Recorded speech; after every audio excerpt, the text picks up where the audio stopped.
So, as we discussed in the previous videos about the diseases of the heart, now in this video we are going to discuss the cardiac examination. So, अगर आपके पास patient आता है कोई conditions लेके which is related to the heart, तो cardiac examinations कैसे करना है, so we will discuss in this video. So there are two perspectives of the examination. First is general examination and second is systemic examination. So general examination में हमको check करना रहता है pallorness which is seen in skin and conjunctiva. Then oedema देखेंगे अगर body में कोई प्रकार की स्वेलिंग है. देन इक्टेरस चेक करेंगे स्क्लेरा से. Then cyanosis can be seen. Cyanosis हम लोग नेल्स पे चेक करते हैं, लिप्स पे देखेंगे एंड स्किन पे नज़र आता है. Then clubbing can be seen. Then vitals check करेंगे, पल्स लेंगे पेशेंट की. देन टेम्परेचर चेक करेंगे, टेम्परेचर. देन रेस्पिरेटरी रेट देखेंगे. देन ब्लड प्रेशर चेक करेंगे. देन ऑक्सीजन लेवल चेक करेंगे. So these are some general examination which have to be done in the cardiac examination. Then second is systemic examination. तो सबसे पहले हम लोग examine करते examination of radial pulse. So radial artery में pulse check की जाती है, उसको कहा जाता है radial pulse. Then examination of jugular venous pulse. Jugular venous pulse हम लोग चेक करेंगे सिस्टेमिक एग्जामिनेशन में. Then third is measurement of blood pressure check करेंगे. Then fourth is examination of precordium. So precordium is the region around the chest जहाँ पर heart present होता है. सो उसका examination. So examination of precordium में 4 चीज़ें आती है. First is inspection, second is palpation, third is percussion and fourth is auscultation. So सबसे पहले हम लोग डिस्कस करेंगे इंस्पेक्शन. सो इंस्पेक्शन में हम लोग चेक करेंगे कि शेप ऑफ द चेस्ट कैसी है. First is shape of chest. Then second is distended vessels. Then third is position of trachea. Fourth is scar marks और sinuses.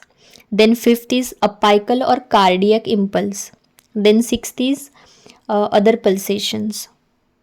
So these are some things जो हमको check करना है inspection के time पे. सो inspection मतलब हमको चेक करना है कि प्रिकॉर्डियम रीजन कैसा है, कहीं वहाँ बल्जिंग तो नहीं है, कहाँ डिप्रेस्ड एरिया तो नहीं है. सो सबसे पहले डिस्कस करेंगे shape of the chest. So normally जो शेप रहता है चेस्ट का वो इलिप्टिकल शेप रहता है. अगर इस शेप में कोई चेंजेस आ रहे हैं तो वो हमको नोट करना है. Then first is pectus carinatum. So this is the localized upper chest bulging. अगर चेस्ट में अपर पार्ट ऑफ चेस्ट में अगर बल्जिंग नज़र आ रही है तो उसको कहा जाता है pectus carinatum. So this is the prominent bird like sternum. Bird का स्टर्नम कैसे बल्ज होके दिखता है उसी टाइप का अगर प्रेजेंस आ रहा है तो उस कंडीशन को कहा जाता है pectus carinatum.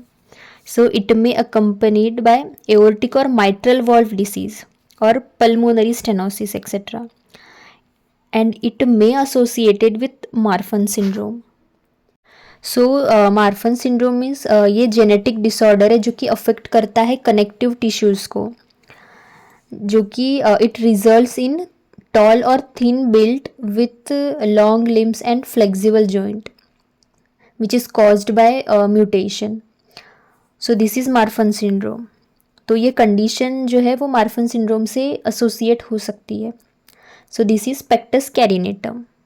Then second is pectus excavatum. It means depressed sternum. It may associated with congenital cardiac defect. So chest में अगर कहीं भी डिप्रेस्ड एरिया नज़र आ रहा है तो उस कंडीशन को कहा जाता है पेक्टस एक्सकेवेटम. सो इंस्पेक्शन के टाइम पे हम लोग शेप ऑफ चेस्ट देखेंगे to diagnose any disease. Then after the shape of the chest we will discuss second point distended vessels. So बहुत टाइम क्या होता है चेस्ट के ऊपर कुछ वेसल्स डिस्टेंडेड होकर दिखती है and these are seen in superior or inferior vena cava obstruction due to any aneurysm or any carcinoma. सो अगर सुपेरियर और इन्फेरियर वेना केवा में किसी भी तरीके का ऑब्स्ट्रक्शन हो रहा है जो कि एन्यूरिज्म या फिर कार्सिनोमा की वजह से हो सकता है, तो it leads to distension of superficial veins.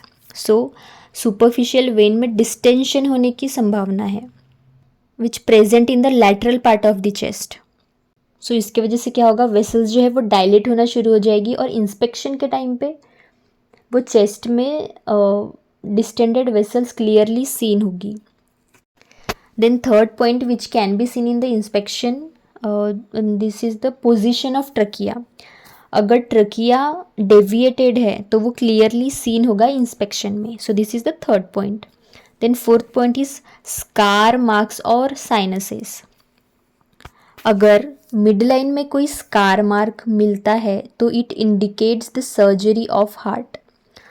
अगर कोई पर्सन के मिड लाइन में स्कार है then it indicates the surgery of heart.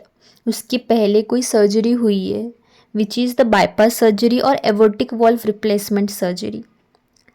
Then अगर स्कार सब मैमरी एरिया में है तो वो इंडिकेट करता है माइट्रल वॉल्व सर्जरी हुई है पेशेंट की. अगर scar below the clavicle present है, क्लेविकल के नीचे प्रेजेंट है, तो it indicates the surgery of placement of pacemaker और डिफिब्रिलेटर.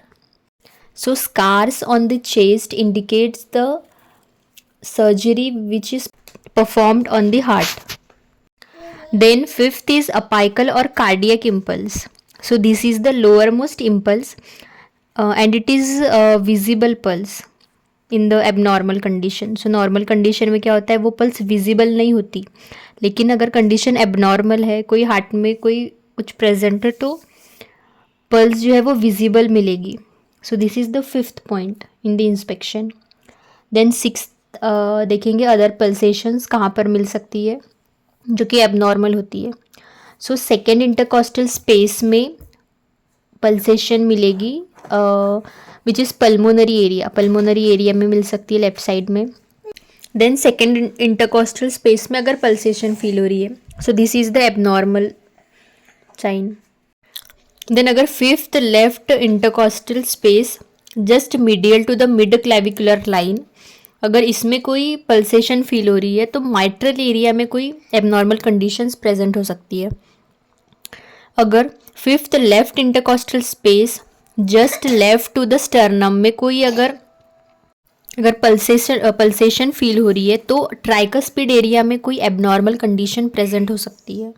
सो हम लोग कुछ कंडीशंस देखेंगे जैसे कि एओर्टिक एन्यूरिज्म, जो कि एओर्टिक एरिया में अगर पल्सेशन फील हो रही है तो एओर्टिक एन्यूरिज्म की वजह से हो सकती है. It can be one of the cause. Then pulmonary hypertension या फिर डायलेटेशन हो सकता है पल्मोनरी आर्टरी का. सो वो पल्मोनरी एरिया में फील होगा. If patient is lean thin या फिर नर्वस पेशेंट है तो एपिगैस्ट्रिक एरिया में पल्सेशन फील हो सकता है. देन राइट वेंट्रिकुलर हाइपरट्रॉफी ये कंडीशन हो सकती है. लेफ्ट पैरास्टर्नल एरिया में पल्सेशन मिलेगा. Then if aneurysm of arch of aorta की कंडीशन आ रही है तो सुप्रास्टर्नल नॉच में एबनॉर्मल कंडीशन आ सकती है. So these are some cases. सो ये हमने डिस्कस किया इंस्पेक्शन. इंस्पेक्ट करके हम लोग ये पता कर सकते हैं कि हार्ट में कोई प्रॉब्लम तो नहीं है. सो पाल्पेशन, परकशन एंड ऑस्कल्टेशन हम लोग डिस्कस करेंगे नेक्स्ट वीडियो में.